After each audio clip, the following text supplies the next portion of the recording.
Hi, I'm Jacob Halbrin, the editor of the National Interest, and it is my great pleasure today to host a webinar on China, Ukraine, and the United States with Dov Zakheim and Paul Hare, both of whom need no introduction.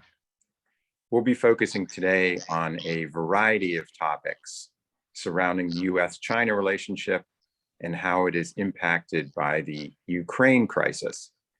The first question that I'd like to pose to our panelists, and Paul Hare will begin in responding, is to what extent has the apparent fiasco for Russia in Ukraine prompted any new thinking in China about the viability or the desirability at this moment of actually conducting an assault on Taiwan? Paul, please take it away. Well, thank you, Jacob, for the opportunity to be here, and with Dov especially. I mean, there's been a lot of ink spilled over that question for the last month and more. And I think it certainly has altered Chinese thinking, or at least marginally affected their calculus. But I think it's been an overstatement. I don't think the Chinese are I think it makes a use of force not more likely by the Chinese against Taiwan, not more likely, and maybe marginally less likely in terms of deferring the time frame. And there's a couple of reasons for that. I don't think, contrary to a lot of speculation, that the Chinese are viewing this as an opportunity while the US is distracted with the Ukraine issue to use force against Taiwan, primarily because I don't think the Chinese have been looking for an opportunity to use force against Taiwan. I think the second reason is that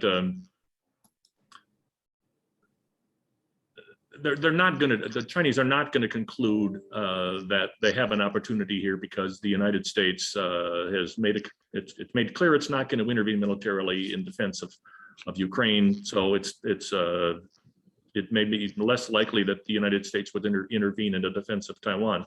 The Chinese are not going to reach that conclusion. They know the difference between Ukraine and Taiwan and the US calculus. And in fact, they have long presumed and planned for US intervention in the defense of Taiwan in the event of a cross-strait conflict.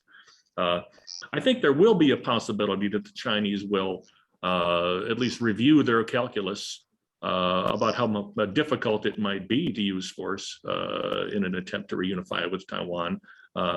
Partly because, or largely because, of the surprising strength of the Ukrainian resistance. I mean, I think that was unanticipated, certainly by Putin, and probably by the Chinese as well. So knowing the Chinese will recognize that the Ukrainian experience will prompt greater thinking in Taiwan about the need for greater self-defense. So I think that's going to have to be part of China's calculation. I think the bigger lesson I think that the Chinese are taking away from Taiwan is kind of one applicable to U.S. calculations, and it gets into a whole broader set of issues here about what brought this about.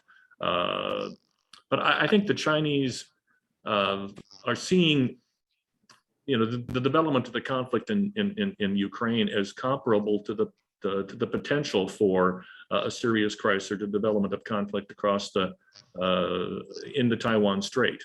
And this is because the Chinese basically, they agree with Putin that NATO enlargement was one of the contributing factors to this conflict.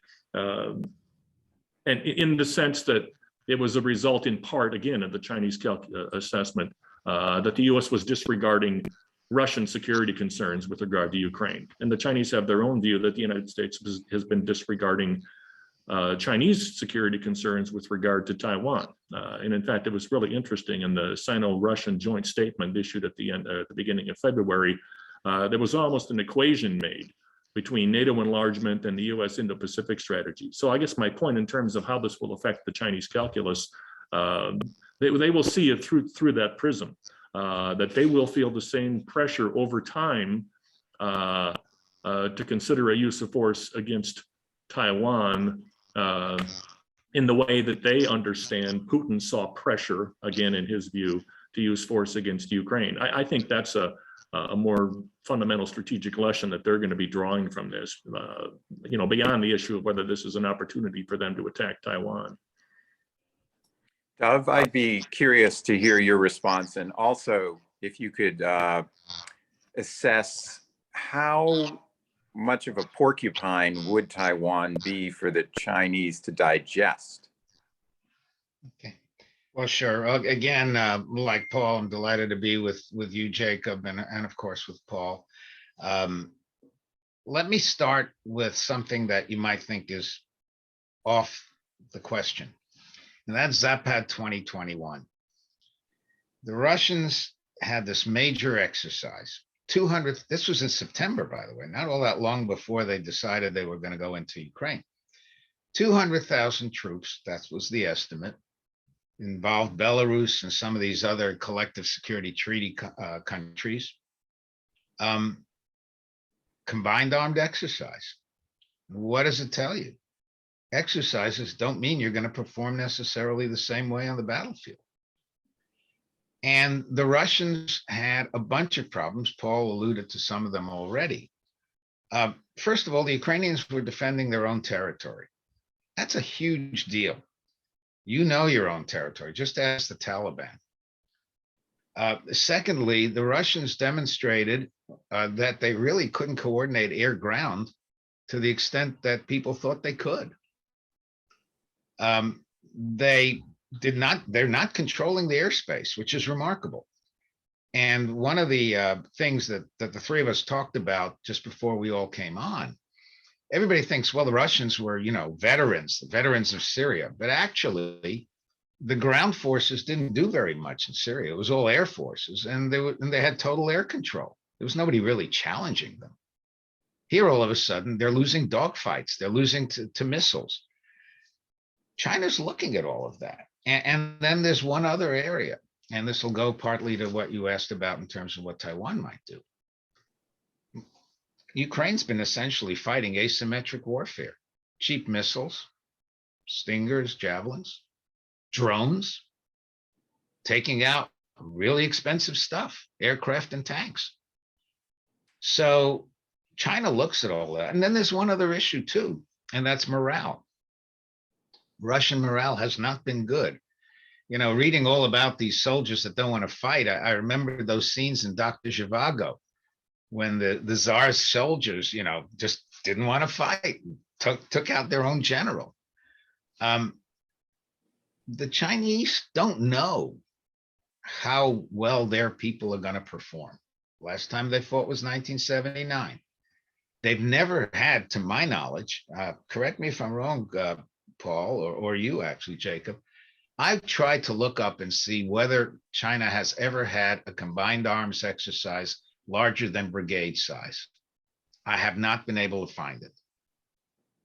A brigade is roughly 10 to 13,000 people. You're going to need a lot more to take Taiwan. I can guarantee you that. So they haven't even exercised the way the Russians did. They don't know how their troops are going to perform in alien territory. They got to cross 100 miles of water if they want to do an amphibious assault. Just ask Dwight Eisenhower how hard it was to do an assault over to France across the English Channel. If they want to use missiles, well, they can see what the Russians have been doing with missiles. It hasn't stopped the Ukrainians. So they're all looking at this. And I think they're concluding, well, militarily, we've got to wait. And then there's the whole economic aspect. I mean, China is right now not in a very strong economic position. They're predicting 5.5% GDP growth this year. Morgan Stanley just came out and said, well, it's only going to be like 5.1% because of COVID. They've locked down, 50 million people or something? Well, my own personal experience, when I dealt with some Chinese finance officials some years back, and they were predicting 8% growth, they were telling us privately it would be 5.5%. It's not clear at all that China's growth is going to be anywhere near 3.5%. And that's pretty terrible for China, or rather 5.5% or 5.1. Evergrande from Hong Kong Stock Exchange. She is still piling money into state-owned enterprises, which is crazy. He's the private, what has been driving the Chinese economy has been private enterprise. He's going in the opposite direction. And he sees that with Russia, all of a sudden the Europeans have turned around and they're also sanctioning Russia. And Germany, I guarantee you, he never expected Germany to cut off Nord Stream 2, but they did. The Europeans are not happy with China. China's been bullying Lithuania, and the EU has been backing Lithuania up more and more strongly with every passing day. So this is another question mark in Xi's mind. You know, if he does get his presidency for life in the September 20th Party Congress, he's got time. So I totally agree with Paul on this.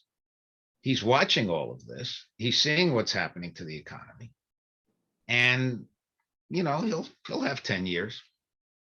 So it might come. Now, your question about what Taiwan might do.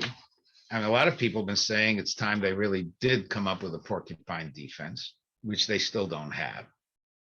But they're watching this as well. We've been pushing them very, very hard to get more into mine warfare, to stop any kind of amphibious assault, to go for missiles and not big toys, to go for drones. They're going to see what the Ukrainians are doing, and they're not stupid. And so, yeah, I think you're going to see a transformation, slow, but it'll come in Taiwanese defenses, which will further complicate what she would like to do.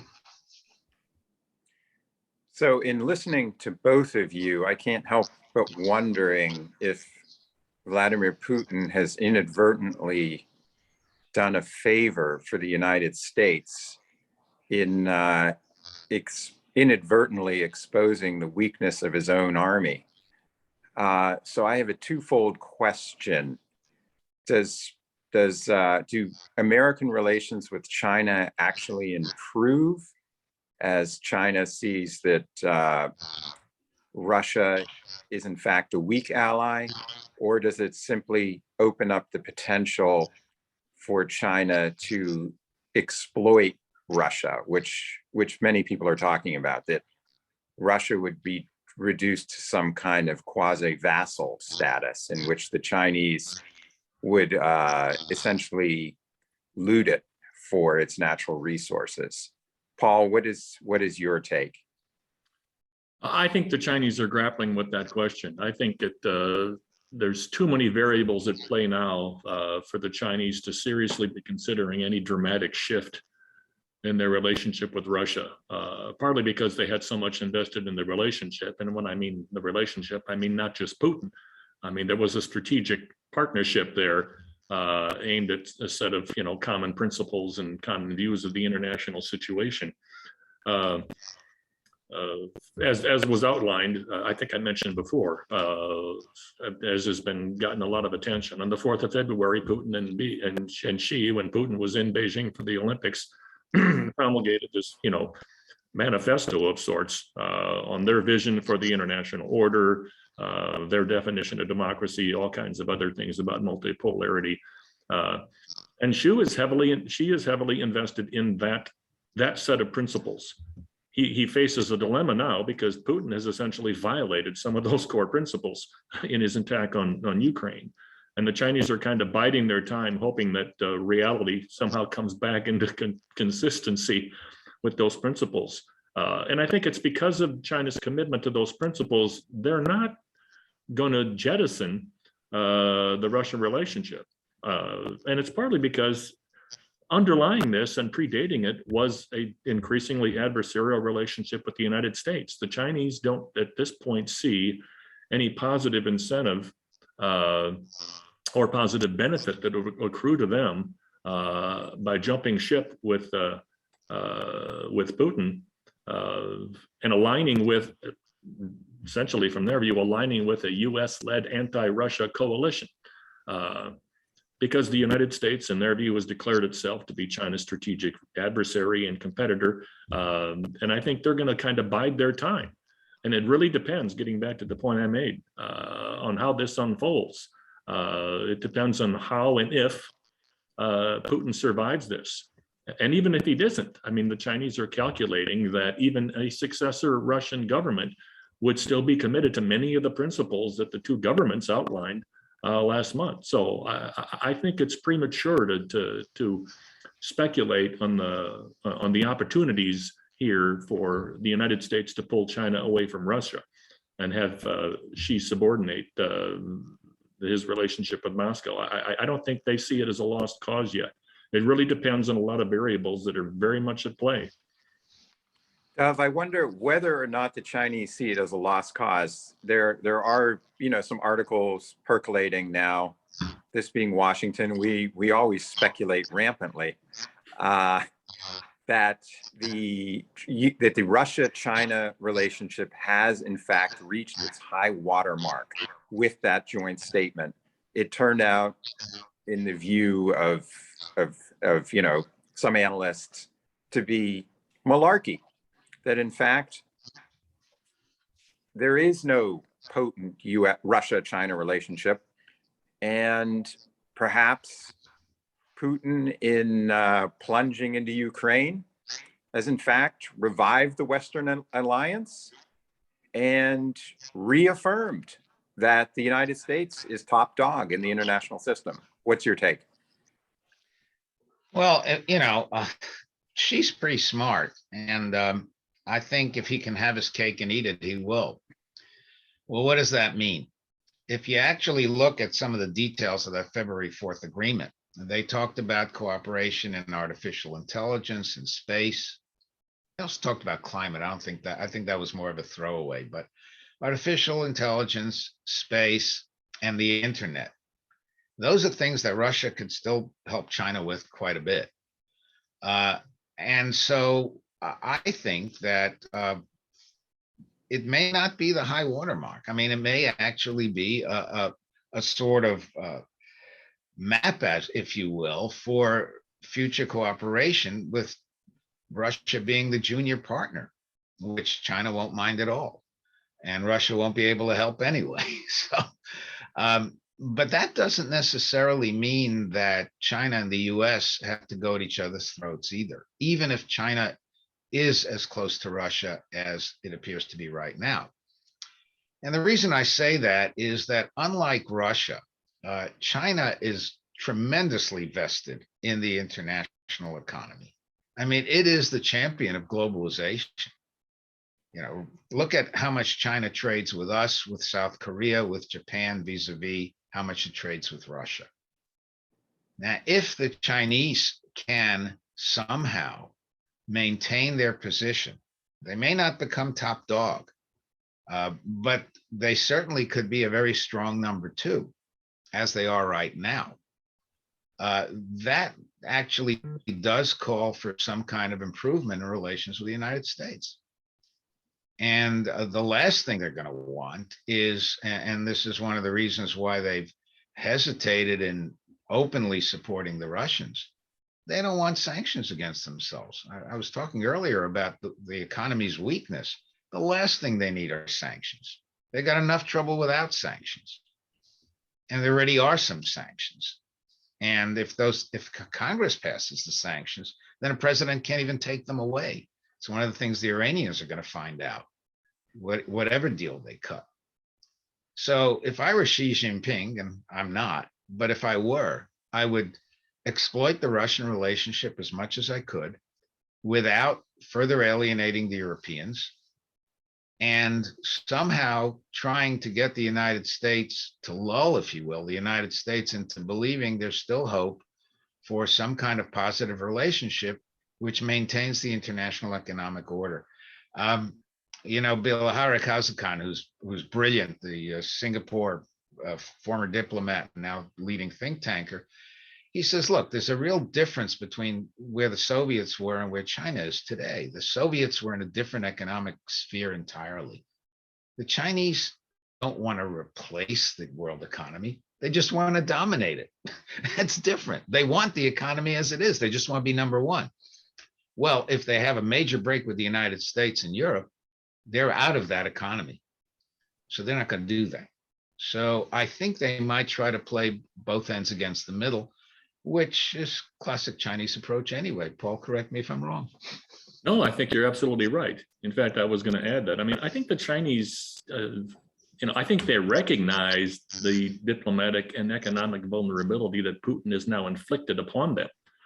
And I think they're very much, I think I agree with Dov, that they're trying to play both ends against the middle and kind of walk this tightrope. They probably are hoping that if this thing is resolved relatively soon, that they'll be able to ride it out. I mean, they have the experience of how quickly they recovered, in their view, historically, from the sanctions that were imposed on China after Tiananmen back in 1989.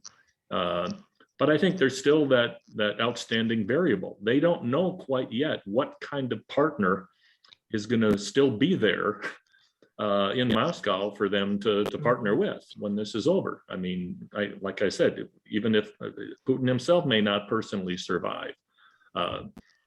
So I think they're kind of biding their time and thinking that there's still leverage on their side and that the partnership is still viable and could be a vehicle for a mutually agreed upon agenda. But we have a huge hurdle to jump before we can get there. I should say that to any of our listeners who are interested in posing a question, there is a question box, and I'll be sure to pose whatever queries you may have.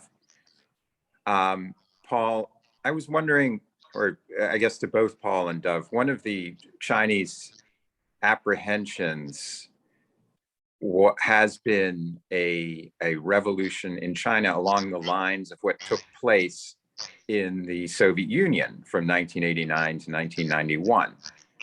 From what we read, the Communist Party leaders looked at those events with abhorrence and decided that they were not going to go down the route of the USSR and face the formal dissolution of the Communist Party in China and avoid any kind of revolution, color or otherwise. Do you think that the leaders in Beijing are concerned about the stability of the regime in Moscow and the implications that would have for China? Well, Paul, do you want to take that first? Yeah, well, they're certainly concerned about the stability of the regime because there's a very real possibility that this is going to bring Putin down. But they see themselves as fundamentally different. I mean, you're right that the Chinese spent the last 30 years and running, assessing what brought down the Communist Party of the Soviet Union. And their verdict was that Gorbachev just went about it the wrong way. There was a better way to do it. And they believe that they have demonstrated the success of the better way to reform a communist system. I mean, with their definition of reform, and their economic success is the evidence of that. That you know, the lesson they derived from the Soviet collapse was that good governance and the development and the delivery of economic prosperity to the people is what will sustain us. And to date, they believe that that is working for them. I think they have to be concerned about the stability in Moscow, not only because of the current crisis that's challenging Putin, but just the fact that the Russians haven't been able to run their economy and their system effectively over the last 30 years. I mean, they haven't been giving explicit advice to Putin, I don't think, on that, but I think they're concerned about it, but they're less worried that it's going to be a direct factor than because their system has been delivering in ways that he hasn't. I mean, it's still going to be a challenge for them diplomatically because the common agenda that they have, promulgated has been compromised. But I don't think this translates any more than it does into an eagerness to attack Taiwan than to an increase in a sense of domestic insecurity for the Chinese leadership. Dov? Yeah, I mean, remember, Russia has a tradition of having terrible economies, whether it's in the Soviet times or in the Tsarist times. After all, they relied on serfs for a long, long time. And China has just gone a completely different route. I think Deng Xiaoping, the last thing he wanted to do was create an economy along the lines of Russia. Russia still hasn't been able to get away from what's essentially an oil and gas economy. And I suspect Mr. Putin thought he would have even more agricultural oomph if he took Ukraine, but of course he's destroying whatever they're producing. So it's really quite different, as Paul says. And as long as they can deliver, and that's why I think they'll be so hesitant to go after Taiwan, or frankly, to confront the United States any more than they already have. They don't want to trigger sanctions, because that does undermine the whole approach they've taken, since Deng Xiaoping took over. Now, she is, as I said, is I think making some serious mistakes with support for the state-owned enterprises, for allowing the banks to inflate their assets. I mean, a whole lot of things that they shouldn't be doing.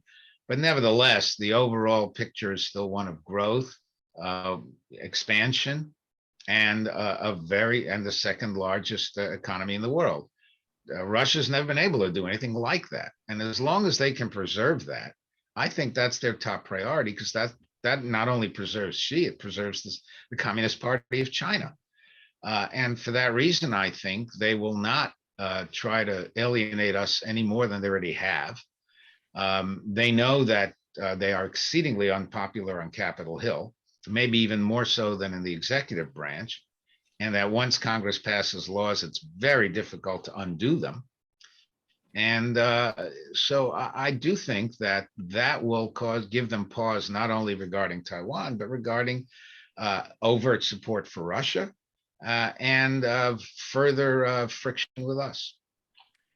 The Biden administration has been publicly vociferous in exhorting China to take a tougher line with Russia.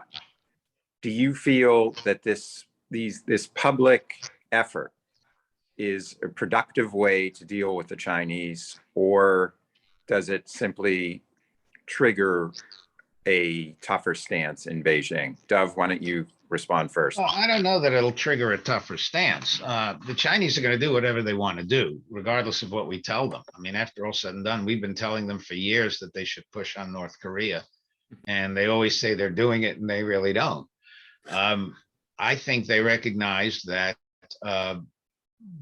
frankly, Biden needs to do this, partly because they do have influence over Putin. But that doesn't mean they're going to do it. They're not going to do it. And for all the reasons we've been talking about. So in a sense, I suspect they're just dismissing all of this. They don't have a good reason to pick another fight with us. Remember that a lot of what Congress has already done to them is still there. Sanctions in terms of selling arms and so on, and various forms of Chinese equipment. You got legislation that's going to be going into effect this summer, I believe, that will penalize them because of what they're doing in Xinjiang to the Uyghurs. You've got House and Senate legislation that is going to make it more difficult for American firms to buy Chinese goods in anything to do with national security, the whole supply chain issue that's got everybody in America exercised. So the Chinese know that. And so I don't think they are going to take a harder stance vis-a-vis us. I think they want to go in the opposite direction if they can figure out how to do it. But they're not going to let us bully them into pushing Putin for all the reasons we've given. Paul, any comment? No, I think that's right. I mean,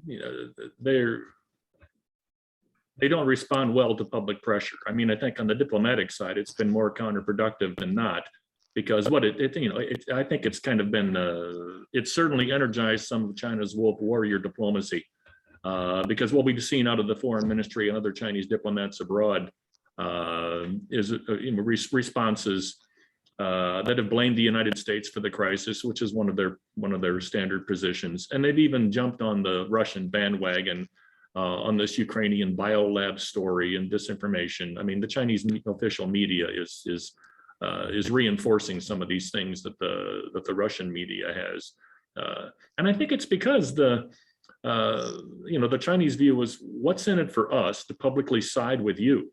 I mean, I think there will be some receptivity in terms of private diplomacy, because the Chinese recognize that Putin, frankly, played them a little bit, and they would like to show some distance. But it's counterproductive to put pressure on them, partly because, getting back to one of the points I made earlier, they don't want to absolve the United States. I mean, for them to put pressure exclusively on Putin is to, in their view, to absolve the United States of its own accountability for contributing to this crisis. And that gets back to all the rhetoric we've heard from them about where NATO enlargement played on this. Now, our pressure on the Chinese is, you were wrong to align yourself with this evil autocrat. You need to side with us. And the Chinese, I think privately, their view was, well, why should we be the only ones here to admit to having made a mistake strategically here?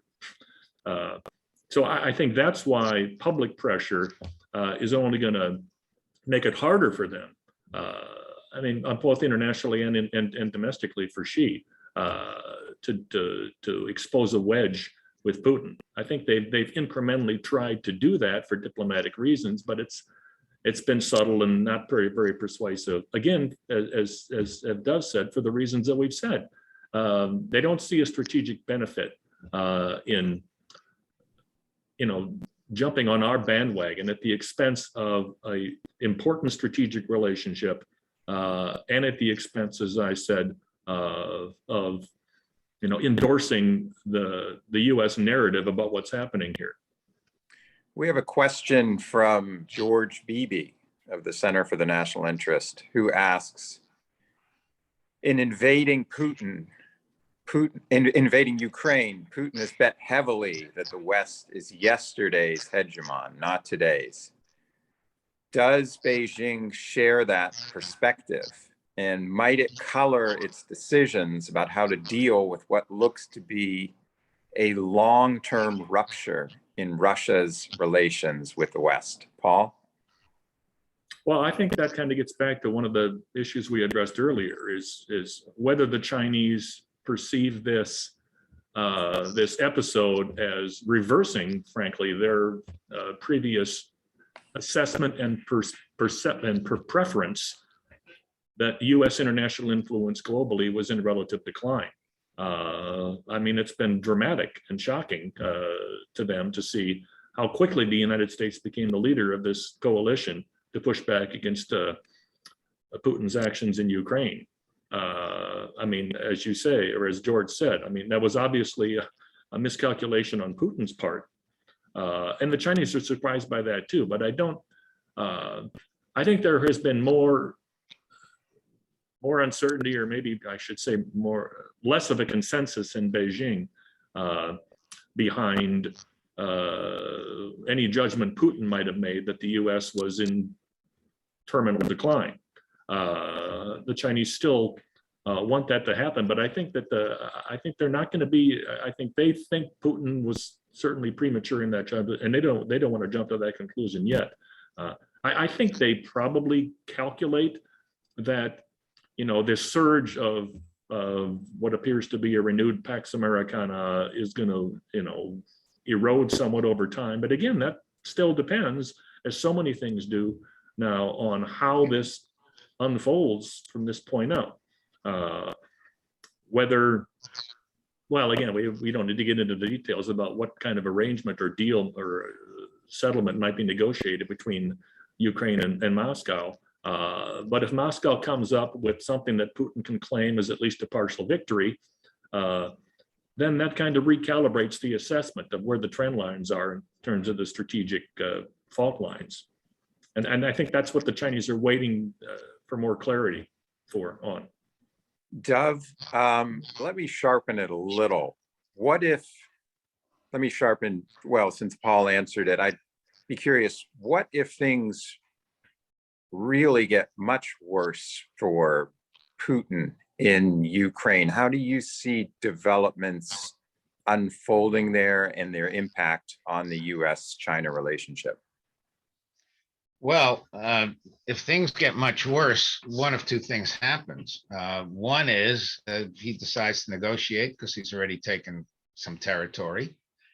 And he points to that as a victory. Maybe he gets some arrangement on the breakaway republics, whether they're independent, or whether they, as I've written, they are treated as some kind of a Kurdistan, semi-independent, which he can then say, look what I did for them.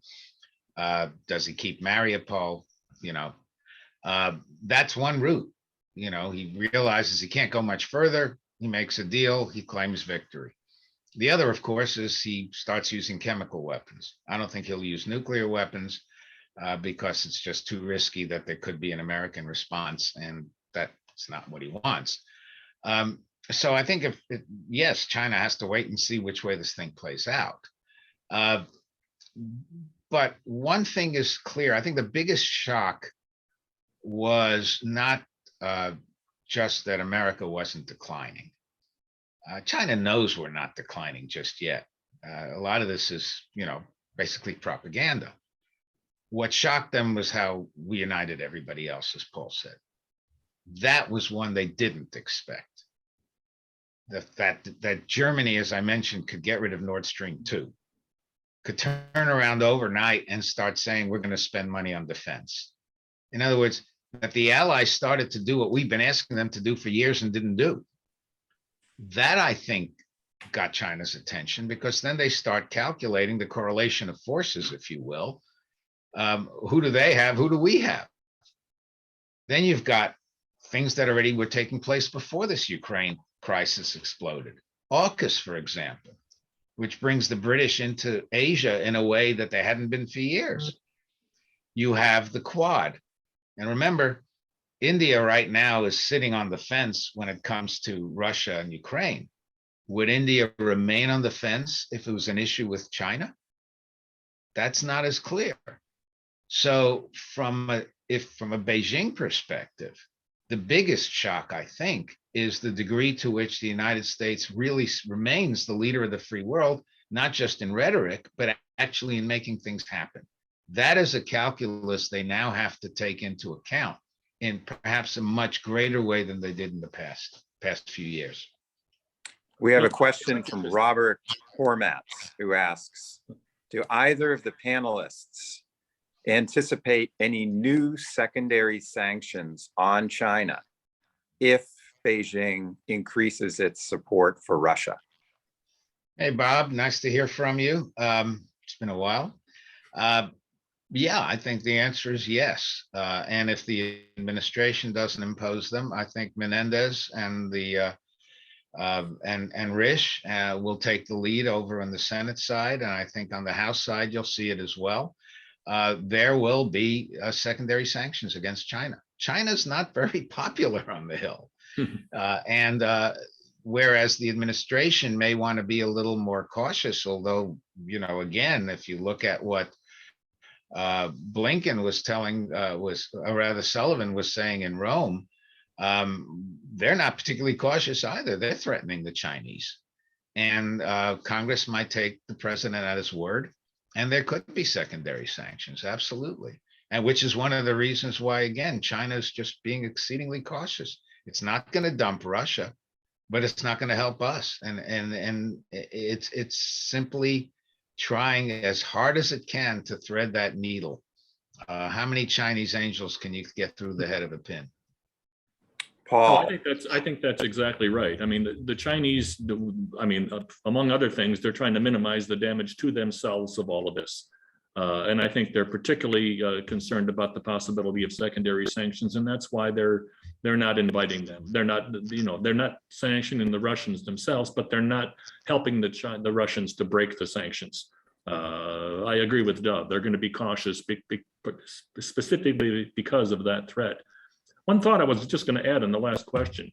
I think China's preference at this point is a settlement that restores Ukrainian sovereignty and neutrality. I mean, of course, there'd be questions there about what territories it might have lost, but also restores Putin with having achieved his goal of Ukrainian neutrality outside NATO. And I think if that happens, I mean, it certainly is the ideal scenario for the Chinese, because it restores their commitment to the principles of non-intervention and such. But that also, if it restores any credible position for Putin, that in itself would be a constraint on, and this is what George's question was on how much of a victory the West can claim out of this. But there is another scenario that could occur, which is just this could start to resemble the Korean War, right? Where both sides just keep grinding it out for quite some time. What would be the impact of that, and how likely do you think that is? I'll jump in on that. Look, the Ukrainians fought the Soviets from 1945 to about 1949 with a lot less going for them. They're a pretty determined bunch. And so this thing could drag on for months. The only thing is, as Paul says, I mean, Ukraine's already offered essentially neutrality, a kind of Austrian state treaty arrangement. If it's clear to Putin that it's going to drag on, and there'll be more body bags coming back to Russia, and it'll be much harder for him to say there are only 489 Russian dead when we know there's more like 7,000 or more, which means a lot more families will be a lot unhappier. He may decide to claim victory, and if he can get this neutral Ukraine, that's a huge win for him because it's what he wanted initially. If he gets some deal where he picks up a little bit of territory, particularly on the Black Sea, that's a big win for him. And if he gets something with those breakaway provinces, that's a win. So if he doesn't want to do it and wants to see how this plays out, this could go on for at least a year, maybe more. On the other hand, what's in his interest to drag it out for that long? The risks get higher and higher with every passing day. Well, I think too, I mean, the longer it drags on, the more erosion the Chinese will see to their own interests, both in terms of the erosion of Putin's power and credibility and the vulnerability of his regime, potentially at the expense of what they've invested in what the Chinese have invested in the relationship with Russia, but also in terms of what we talked about just a minute ago, the cohesion of the Western alliance against it. I mean, there's certainly a downside to the Western alliance of this thing dragging on as well. But that's why the Chinese are so eager for some kind of a settlement, because for this to drag on, the risks to it and its economic influence and diplomatic clout will just continue to grow. And there's one other thing too, Jacob, and that is that the war has already had an impact on the international economic order. And that means it's had an impact on China. So the longer it goes on, the more devastating it's going to be for that economic order. And China needs that order big time. But there's quite a bit of thinking that the Biden administration approach right now is not to push for negotiations that hard and to bleed Russia white. And there is a certain faction in Washington that would also like to use this as a way to topple Putin from power by prolonging this war as long as possible. Do you think that is a realistic scenario and one that that would prompt the Chinese to get off the sidelines, or do you think it's just something that is going to be de facto American policy? Well, I don't know that Biden is thinking that way, and it's very easy for people to be, to fight the war to the last Ukrainian while they're sitting in their armchairs in Washington. Correct. And so I think that the Biden folks would like this war to end, partly because, Paul just said it, over time, does the alliance continue to hold, for instance? Can he keep everybody still on the same page? The longer this goes on, maybe he can't. Ending it sooner means that it worked. He brought the alliance together. He's going into an election in November. There's a congressional election. Democrats could say, look, we brought this war to an end. We united the alliance, et cetera, et cetera, et cetera. On the other hand, if it drags on, people are going to say, maybe he hasn't kept the alliance together. Maybe he hasn't done enough. Why didn't he end it sooner? Ukrainians are being killed, mothers, women, babies, hospitals, all this, the outrageous things that Putin's doing. I don't think it's in Biden's interest, and I don't think Biden thinks it's in his interest to let this go on. So yeah, the people who want to, keep fighting and get rid of, regime change and all that, well, they're kind of the people who do this in every war. It hasn't worked out recently terribly well. Yeah, there was regime change, all right, in Afghanistan. It was the wrong regime. Paul, do you have any comments? Well, it's certainly a plausible scenario that this is going to end with the departure of Putin and the full restoration of Ukraine, and Russia will be humbled and redirect its attentions toward a more credible and even democratic approach to domestic and international relations. But it's incredibly wishful thinking. And the costs and risks of pursuing that as a strategy are just immense for the reasons that Dov just said. I mean, I don't think that's the best case scenario for the Ukrainians.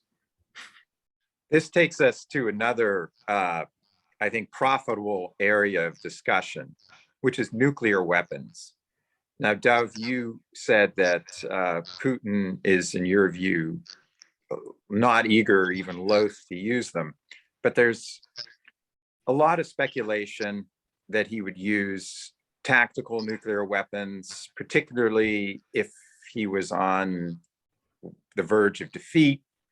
I'm curious, both of you, what your assessment is of that scenario, and how do the Chinese right now view the nuclear saber rattling that Putin is engaging in? The Chinese, after all, have been much more cautious about this kind of thing. Paul, do you want to go first? Well, I'm no specialist in nuclear doctrine or any of those calculations, but I can just say a couple things. I mean, the Chinese must be highly uncomfortable with the scenario. I mean, nuclear saber rattling is, as you said, not something they do. They quite emphatically avoided that. And to hear Putin do it is not reassuring to them, which gets to the second point. I mean, I agree, logically with Dov's assessment that Putin is not inclined to do this, but I've read so much over the last 6 weeks about how megalomaniacal he is, and I'm not prepared to dismiss the possibility just because it would be irrational and suicidal. That's the danger of pushing a leader like him to his back against the wall. I just have low, as an IC analyst, I would assign low confidence to a judgment as to whether he would or would not use them, and that's an uncomfortable reality for the Chinese to deal with. Dov? I think that's the one area where the Chinese would put pressure on him, quite frankly. They have a no first use doctrine. They know that right now they are not the equal of Russia or the United States with respect to their strategic nuclear capability. They're trying to build it up. They hope to be at least to half of where we are. They're digging more and more holes in the ground. And so, in some years' time, they hope to be at least at 50%, if not more, of what our capability is, but they're not there yet.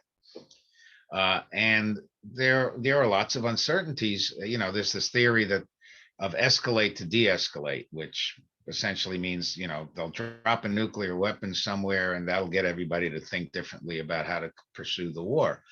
The only problem is, the Russians already played it very close when they try to take out that nuclear reactor. But if they actually drop the weapon, what happens if the fallout starts killing Poles? Do we invoke Article 5? The Poles are going to ask us to. Yeah, Putin's a megalomaniac, but he's not a maniac. There's a difference. And his whole objective seems to be to restore the Tsarist Empire or something close to it. Well, he's not going to be able to do that if he gets into a nuclear war. So on the one hand, there might still be a spark of rationality in him. And on the other hand, the Chinese on this one are not going to sit still. because they know something else.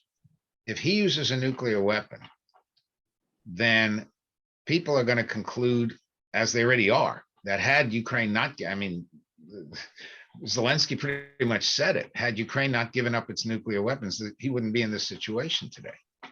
Japanese are going to say, well, maybe we should go nuclear. South Koreans are going to say, maybe we should go nuclear.